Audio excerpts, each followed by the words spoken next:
Most people think sagging skin is just an unavoidable part of getting older, like gray hair or stiff joints.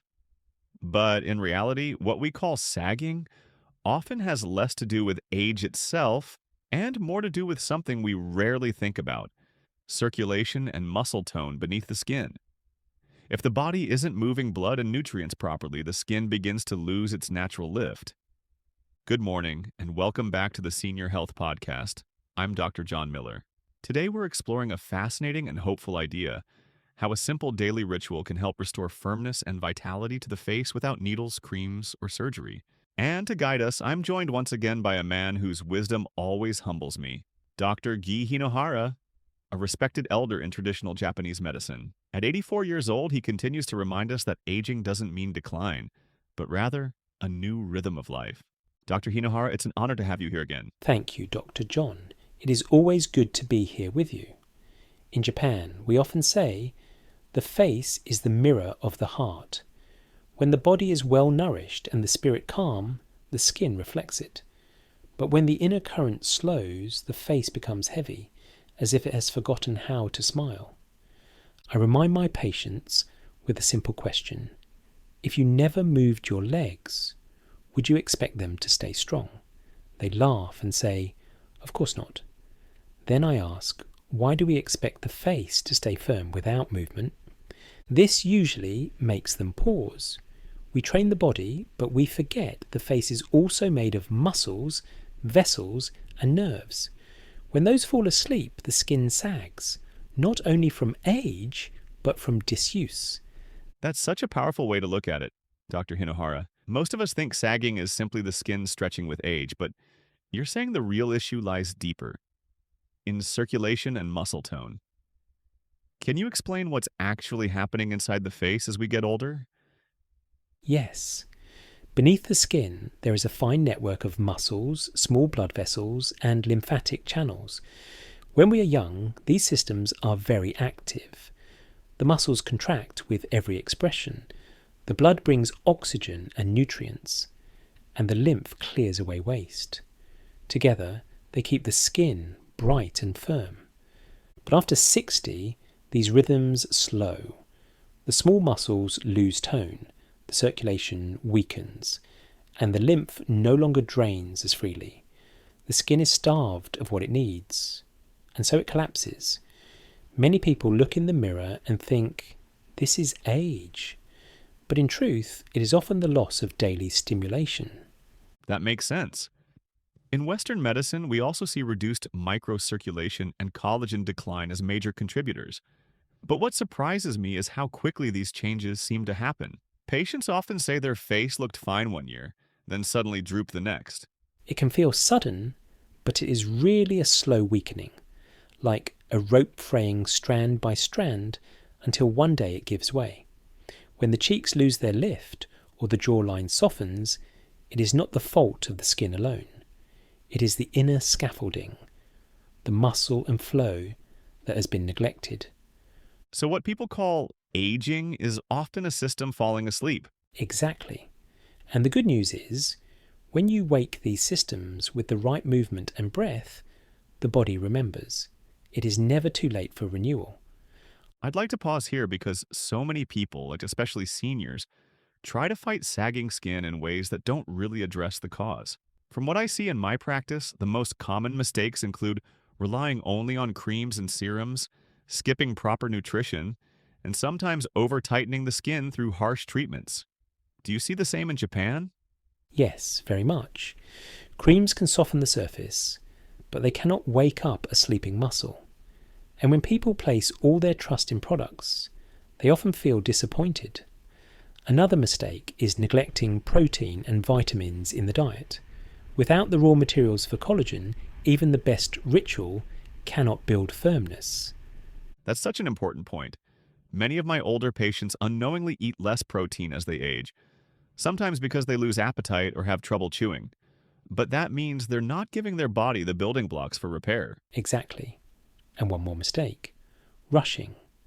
People pull at the skin or do exercises quickly, thinking more force will give faster results. In reality, the face needs slow, deliberate motion. gentle work that retrains the nerves and vessels. Harshness only creates tension, and tension blocks flow.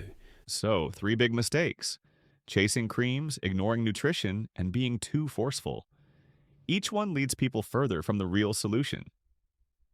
Yes, to restore the face, you must restore the flow of life inside it, patiently, with care. So, if creams and forceful methods don't work, what do you recommend instead?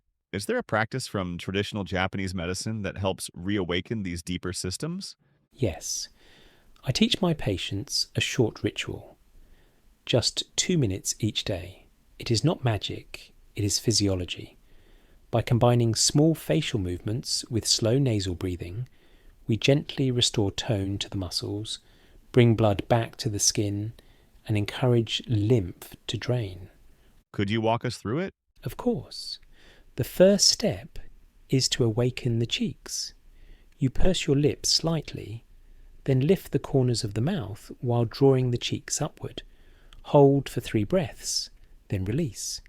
This reactivates the muscles that support the midface. The second step is for the jawline.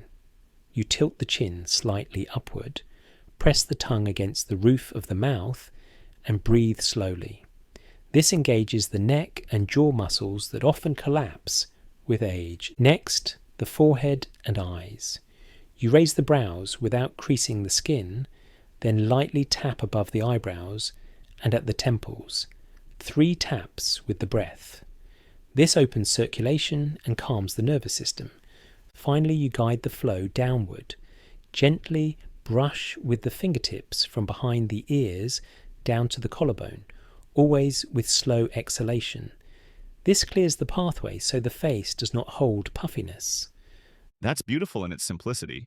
4 steps, each only a few breaths, but together they seem to cover the entire face and its supporting structures. Yes, the key is not effort, but rhythm. The breath tells the body it is safe, and in that state, the skin begins to heal. What you're describing reminds me of some things we've observed in Western research. For example, studies in dermatology show that facial exercises can increase muscle thickness and improve circulation, which directly helps with firmness and skin tone. And we also know that slow nasal breathing activates the parasympathetic nervous system, the rest and repair mode you mentioned. Yes, in traditional Japanese medicine, we never separate the breath from the body. When you breathe calmly through the nose, the vagus nerve is stimulated. This lowers inflammation, improves blood flow, and tells the body it is time to heal.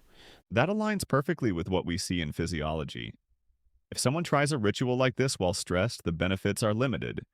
But if the nervous system is calm, circulation improves, lymph flows, and collagen repair becomes more efficient. Exactly. We say healing is the child of stillness. When the mind softens, the body follows. The science you describe is simply another way of seeing the same truth.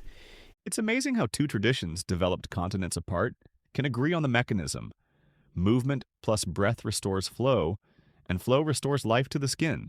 Yes, the body speaks one language, whether we listen through science or through tradition. I will share with you the story of one of my patients, a woman in her 70s. She came to me not because of pain, but because she said, "My face no longer feels alive.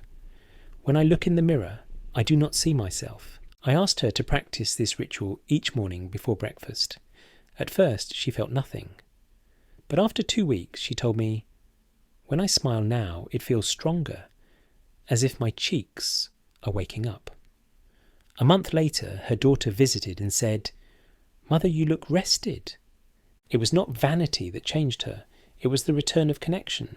She said, "Now when I wash my face, I feel warmth under the skin, as if the blood is moving again." Her eyes were brighter, her jaw more defined, but more importantly, her spirit was lifted. That's powerful. She wasn't just regaining firmness in her face, like she was regaining a sense of presence, of being awake in her own body again. Yes. For elders, this is often more valuable than appearance. When they feel vitality returning, even in small ways, it changes how they live each day. For those watching at home, here's what you can do. If sagging or tired looking skin has been bothering you, remember this. It isn't just a surface issue. You can reawaken the face from within. The plan is simple. I spend just 2 minutes a day practicing the sequence Dr. Hinohara described. Cheeks. Purse the lips gently, lift the corners of the mouth, and raise the cheeks. Hold for 3 slow breaths. Jawline. Tilt the chin slightly up, press the tongue to the roof of the mouth, and breathe calmly. Eyes and forehead. Raise the brows without creasing, then tap lightly above the eyebrows and at the temples. Neck and drainage. Brush gently from the jaw toward the collarbone while exhaling slowly. Yes, and do this either in the morning to awaken the tissues, or in the evening to prepare the body for rest. The time of day will shape the effect. Morning brings energy and brightness. Evening brings calm and renewal. That's such an elegant approach, like same practice, different benefits depending on when you do it. And remember, movement is the signal, but food is the substance. Make sure your meals contain enough protein and vitamin C, so the body has the materials to rebuild collagen. Without that, the ritual has little to work with. So 2 minutes of mindful movement plus mindful nutrition. That's a very doable plan for anyone listening. Dr. Hinohara, thank you for sharing this with us. What I love most is how this ritual isn't about fighting age, but about cooperating with it, working with the body instead of against it. Yes, aging is not an enemy, it is a teacher. When the face begins to sag, it is not only a sign of years past, but a reminder. Do not forget to move. Do not forget to breathe. In Japan, we say, when the water flows, it does not spoil. The same is true of the body. Keep the flow alive, and the spirit will remain fresh. That's a beautiful thought. To our listeners, I encourage you. Try this ritual for 7 days. Just 2 minutes each morning or evening. Notice not only what changes in the mirror, but what changes in how you feel. Yes, healing begins not with force, but with attention. And when you give the face this small attention, the whole body feels it. On behalf of the Senior Health Podcast, thank you, Dr. Hinohara, and thank you to everyone watching. We'd love to hear your experience after a week of practice. Until then, stay well and keep moving gently.